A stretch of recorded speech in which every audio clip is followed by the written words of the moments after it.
Hello friends, how are you all? I hope you all are doing great. तो आज की इस video में हम पढ़ेंगे डेड वेट लॉस के बारे में, या आप इसे ये भी कह सकते हैं वेलफेयर कॉस्ट ऑफ टैक्सेशन। पहले मैंने पढ़ा दिया प्रोड्यूसर सरप्लस, कंज्यूमर सरप्लस, उससे रिलेटेड ये वाला टॉपिक है डेड वेट लॉस। ये एग्जाम पॉइंट ऑफ व्यू से इंपॉर्टेंट है, इसे ढंग से पढ़ लेना। तो इसकी अगर डेफिनेशन बताऊं क्या होती है, तो it refers to decline in total surplus due to market distortion such as distortion due to taxes. When government imposes quantity taxes, then it increases the price paid by buyer and reduces the price received by seller.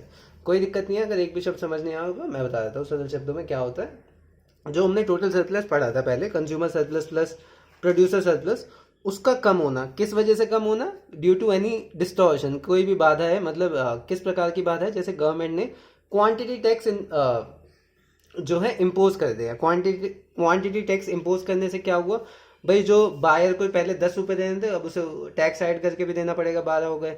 और जो seller था उसे भी सरकार को देने पड़ेंगे पैसे, जो उससे लेगा और खुद से भी। तो जो बायर को पहले मिलने थे, मान लो 10 रुपए मिलने थे, अब उसे 8 ही मिलेंगे, 4 रुपए सरकार को देने पड़ेंगे। तो इस प्रकार से जो कंज्यूमर सरप्लस और प्रोड्यूसर सरप्लस कम होता है, उसे कहते हैं डेड वेट लॉस, जो कहीं नहीं जाता, ना तो सरकार के उसमें जाता टैक्सेस में, ना प्रोड्यूसर सरप्लस में ऐड होता, ना कंज्यूमर सरप्लस में ऐड होता। तो मैं ग्राफ से इसे बहुत अच्छे से समझाऊंगा, ठीक है? तो ग्राफ बना लेते हैं पहले। इकोनॉमिक्स का मतलब ही सारा मतलब ग्राफ से ही निकलता है, ठीक है? तो ये बहुत इंपॉर्टेंट है। तो ये बना लिया हमने डिमांड फंक्शन, ये बना लिया आपने सप्लाई फंक्शन, ठीक है? ये क्वांटिटी हो गई, ये प्राइस हो गया। अब यहाँ पे ये जब कुछ नहीं था, जब कोई टैक्सेस सरकार ने नहीं लगाए थे, तब ये था भाई इक्विलिब्रियम पॉइंट। और ये हमारी Q1 क्वांटिटी हो रही थी, और ये था हमारा P1 प्राइस, ठीक है? तो पर अब क्या हुआ, अब सरकार ने, मतलब पहले इसमें आप बताना कौन सा है प्रोड्यूसर सरप्लस और कंज्यूमर सरप्लस। तो मैंने पहले ही बता दिया था कि जो डिमांड कर्व के नीचे और प्राइस लाइन के ऊपर होता है वो क्या होता है? CS। तो अभी ये पूरा एरिया CS है, ये नीचे वाला एरिया PS है, मतलब प्रोड्यूसर सरप्लस। अब सरकार ने क्या करा, अब सरकार ने लगा दिया टैक्स। तो सरकार ने ये लगा दिया भाई टैक्स तुम्हारा इतना, ठीक है? तो प्राइस हो गया P1 से यहाँ तक हो गया, P2 पहुँच गया। और इसके कारण जो क्वांटिटी बिक रही है वो हो रही है QT हो गई। अब क्वांटिटी हो गई QT।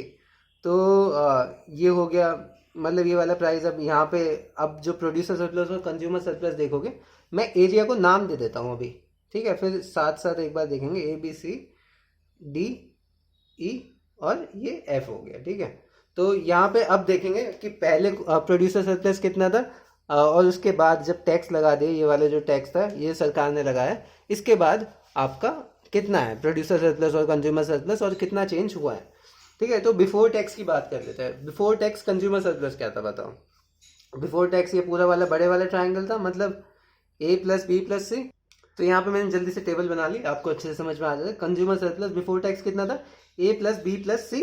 और प्रोड्यूसर सरप्लस कितना था? ये नीचे वाला ट्राइंगल पूरा D+E+F। टैक्स रेवेन्यू 0 था, क्योंकि जब तक टैक्स नहीं लगा था। अब फिर लग गया भाई टैक्स। टैक्स कितना लगा है, मतलब अगर टैक्स लगने के बाद कितना हो गया जो आपका कंज्यूमर सरप्लस है? अब ये तो इतना तो सारा टैक्स नहीं ले लिया है, ये बी वाला एरिया। और ये C वाला किस में होगा? ये किसी के पास नहीं गया, ना तो सरकार के पास ऐसा टैक्स गया, ना ही कंज्यूमर सरप्लस में ऐड हुआ। तो आफ्टर जो टैक्स है वो कितना रहा है? एरिया सिर्फ A रहा। ऐसे ही अगर प्रोड्यूसर सरप्लस में देखेंगे तो D वाला टैक्स, ये टैक्स के रूप में सरकार के पास ले लगा, और E वाला कहीं नहीं गया, डेड वेट लॉस है, मतलब कहीं नहीं गया, वो किसी के पॉकेट में नहीं गया। तो अब कितना रह गया? सिर्फ F। अब इसमें टैक्स रेवेन्यू कितना हुआ आफ्टर टैक्स? टैक्स रेवेन्यू ये पूरे वाला ये रेक्टेंगल हो गया, कितना हुआ? ये B+D, ये टैक्स रेवेन्यू होगा। अब चेंज देख लेते हैं, चेंज कितना हुआ। यहाँ से चेंज देखेंगे, -C वाला चेंज हुआ, यहाँ पे -E और D और E हट गए, तो नेगेटिव में ये दोनों हो गए। और टैक्स रेवेन्यू में कितना? ये तो सेम ही रहेगा। और अब डेड वेट लॉस देख ले, डेड वेट लॉस कितना हुआ? डेड वेट लॉस हो गया ये वाला ट्राइंगल। ये ट्राइंगल क्या है भाई तुम्हारा? Dead weight loss, -C -E। तो ये ना तो प्रोड्यूसर सरप्लस में गया, ना कंज्यूमर सरप्लस में गया, ना सरकार की जेब में गया एज फॉर्म ऑफ टैक्स। अब आप सोच रहे होंगे भाई ये B+D यहाँ पे क्यों ले रखा है, ये डेड वेट में क्यों नहीं आता? क्योंकि ये सरकार में एज अ टैक्सेस चला गया है, तो वो कहीं ना कहीं यूज हो रहा है, मतलब वो चीज़ ना टैक्स आपके वेलफेयर में यूज हो रहा है, कहीं भी यूज हो रहा है, तो वो यूज हो रहा है, इस चक्कर में ये सरकार के जेब में गया, ये कंज्यूमर की उसमें गया, ये प्रोड्यूसर की उसमें। तो जो ये वाला एरिया है आफ्टर टैक्स, टैक्स लगाने के बाद ये कोई सी भी डिस्टॉर्शन इन द मार्केट, ये कहीं नहीं गया, C+E वाला एरिया, इसलिए इसे कहते हैं डेड वेट लॉस। अब आइए एक एक करके जान लेते हैं भाई कंज्यूमर सरप्लस में क्या चेंजेस आए, ढंग से बता देता हूँ। प्रोड्यूसर सरप्लस में क्या चेंजेस आए, ये तो ग्राफ से बता दिया, इसके पीछे का रीजन जान लेते हैं, ठीक है, रिटर्न में, क्योंकि लिखना तो आपको रिटर्न में ही, ठीक है। तो सबसे पहले देख लेते हैं चेंज इन कंज्यूमर सरप्लस। तो क्या हुआ, टैक्स लगने पर क्या हुआ, कंज्यूमर सरप्लस रिड्यूस हो गया। क्यों रिड्यूस हुआ, क्योंकि जो प्राइस था जो पहले बायर दे रहा था वो बढ़ गया, जैसा कि मैंने फिगर में दिखा रखा है, P1 से P2 हो गया।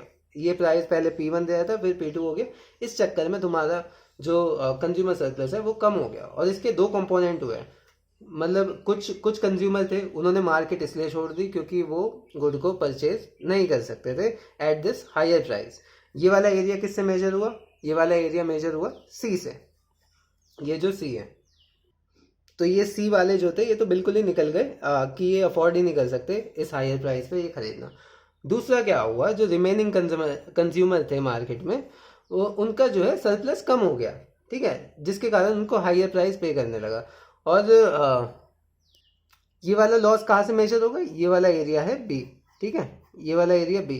तो टोटल जो लॉस है कंज्यूमर का, कितना लॉस हुआ, B माइनस, मतलब -B -C, तो ये दोनों लॉस हुआ कंज्यूमर का। अब इसी में आ जाते हैं हम चेंज इन प्रोड्यूसर सरप्लस, कि भाई प्रोड्यूसर सरप्लस में कैसे चेंज आया। तो जो टैक्स था उसने क्या करा, जो प्रोड्यूसर था उसका सरप्लस इसलिए कम कर दिया क्योंकि जो पहले उसे प्राइस मिल रहा था अब उसे उससे कम प्राइस मिल रहा है, जिस कारणवश सेलर का लॉस हो रहा है और उसका सरप्लस कम हो रहा है। इसमें भी ऐसे दो कंपोनेंट है।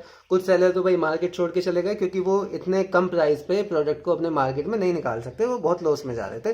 तो ये वाला पार्ट कौन सा हो गया, ई पार्ट। और कुछ सेलर ऐसे थे जिन्होंने अपना सरप्लस, जिनका सरप्लस कम हुआ क्योंकि उन्हें कम प्राइस मिला, और ये वाला पार्ट जो था बिल्कुल उसका उल्टा है, वो डी से हो गया। तो total loss of producer surplus क्या हुआ, -D -E। तो ये था प्रोड्यूसर के उससे।